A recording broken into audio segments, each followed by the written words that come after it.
بے شمار خواتین جو اپنے گھر سے نکال دی جاتی ہیں یا جنہیں ذہنی دباؤ اور تشدد کا سامنا ہوتا ہے، ان کے پاس نہ تو کوئی محفوظ جگہ ہے اور نہ ہی کوئی نظام جو ان کی مدد کر سکے۔ یہ جو پروجیکٹ آپ دیکھ رہے ہیں یہ ماشاءاللہ سے بہت بڑا پروجیکٹ ہے دارالامان والا، عوام کی ضرورت کو محسوس کرتے ہوئے کہ عوام سفر نہ ہو، خواتین سفر نہ ہو، بچیاں سفر نہ ہو، دارالامان کے لیے یہ بلڈنگ بنانے کا کہا تھا، اور یہ بلڈنگ کے لیے 2 سال کا دورانیہ دیا تھا کہ 2 سال کے اندر یہ بلڈنگ کمپلیٹ ہونی چاہیے، لیکن بدقسمتی سے آج 8 سال ہو گئے یہ بلڈنگ کمپلیٹ نہیں ہے۔ یہ ہماری موجودہ حکومت، اس کے بعد اس سے پہلے کی جو حکومتیں آتی رہی ہیں انہوں نے اس چیز کو سیریس ہی نہیں لیا کہ اتنی اہم ضرورت جو ہماری گلگت بلتستان کی ہے، خواتین بچوں کے لیے ہمارے پاس کوئی پروٹیکشن سینٹر نہیں ہے، وہ بچیاں جو گھروں سے خفا ہو کے یا کسی اور مسئلے کا شکار ہو کے گھروں سے باہر نکلتی ہیں، تو ان کو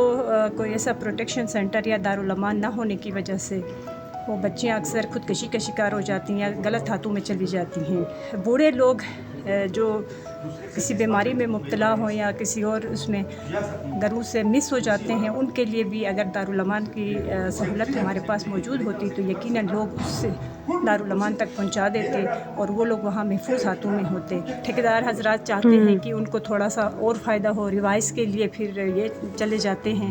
دوسرا، حکومت جو ہے نا ان چیزوں کو سیریس ہی نہیں لگتی۔ گلگت بلتستان میں خواتین کے لیے بننے والا واحد دارالامان 6 سال گزرنے کے بعد بھی مکمل نہ ہو سکا۔ یہ وہ جگہ تھی جہاں بے سہارا، بیوہ اور گھریلو تشدد کا شکار خواتین کو تحفظ ملنا تھا۔ 2-3 دن پہلے یہاں پہ ایک ایشو بنا تھا کہ کوئی ایجڈ خاتون جو ہیں مسنگ تھی اور وہ کسی کے گھر میں پناہ لے کے بیٹھی ہوئی ہیں۔ گلگت جیسے علاقے میں اس کی سخت ضرورت ہے۔ پورے GB میں یہ ایک دارالامان ہے۔ ایک دارالامان ہونے کے باوجود ابھی تک 6 سال اس کو ہوئے ہیں۔ ٹھیک ہے، مسلم لیگ نون کے دور میں یہ سٹارٹ ہوا تھا، 2018 میں اس کا ٹینڈر ہوا تھا، 19 میں کام سٹارٹ ہوتا ہے، 20 میں ہماری گورنمنٹ ختم ہو گئی تھی۔ ہماری گورنمنٹ ہوتی تو کب کا یہ بن چکا ہوتا۔ کیونکہ فنڈنگ کا ایشو تھا بیچ میں، جو یہاں کی ہماری جو گورنمنٹ ہے، ٹھیک ہے نا، ان کی نااہلی سمجھتی ہوں میں اس کو کہ اتنا اس کو انہوں نے پرولونگ کیا۔ منسٹر صاحبہ جو ہیں خواتین کی جو خواتین کو پریزنٹ کرتی ہیں پوری GB میں، وہ پہلی دفعہ یہاں آئی ہیں۔ ان کے علاوہ میرے خیال کوئی خاتون نہیں ہے یہاں پہ ابھی تک نا۔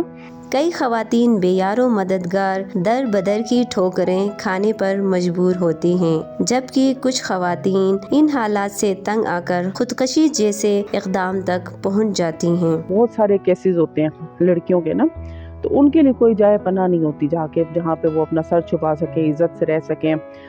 وہ تھانوں میں جاتی ہیں، تھانوں میں ایشوز الگ ہوتے ہیں، ان کی اپنی کوئی وہاں پہ سیکیورٹی نہیں ہوتی عزت کی۔